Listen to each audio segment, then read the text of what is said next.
Hello, I'm Cody Seeger and I'm working on a video for my A&P lab. I'm going to be discussing the way the blood flows through the heart's chambers, the veins, the arteries, etc., including the lungs.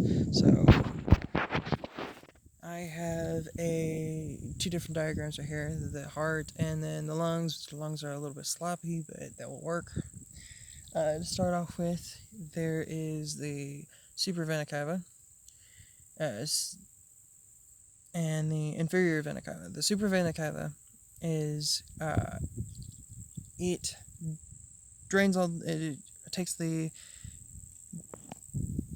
deoxygenated blood from the top of the body, the shoulders, the head, etc., and drains it into this chamber. The same thing with the inferior vena cava, except for the bottom of the body, and it drains it into this chamber, which is the right uh, the right atrium, which will drain through the Tricuspid valve into the right ventricle.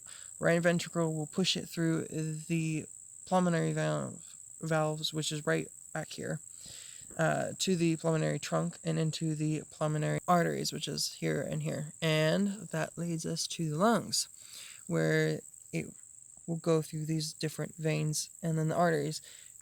These are these are the lumbar arteries. There are three in the right lung and then two in the left lung.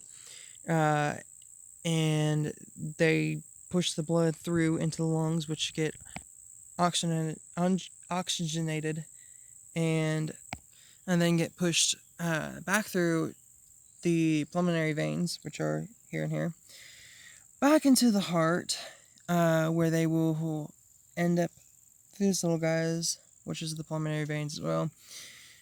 And the left atrium will receive them, where it will push it into the left ventricle, and behind there, just behind the pulmonary valves, just about, is the aorta valves, which will lead the blood into the aorta arch, where the now oxygenated blood will go through the different veins, like for instance these three, which are the brachiocephalic vein or artery.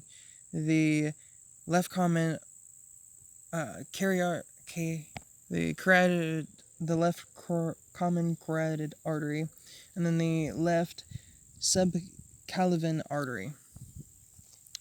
And then the blood will go through the body, and then return to the heart to get repeat the process.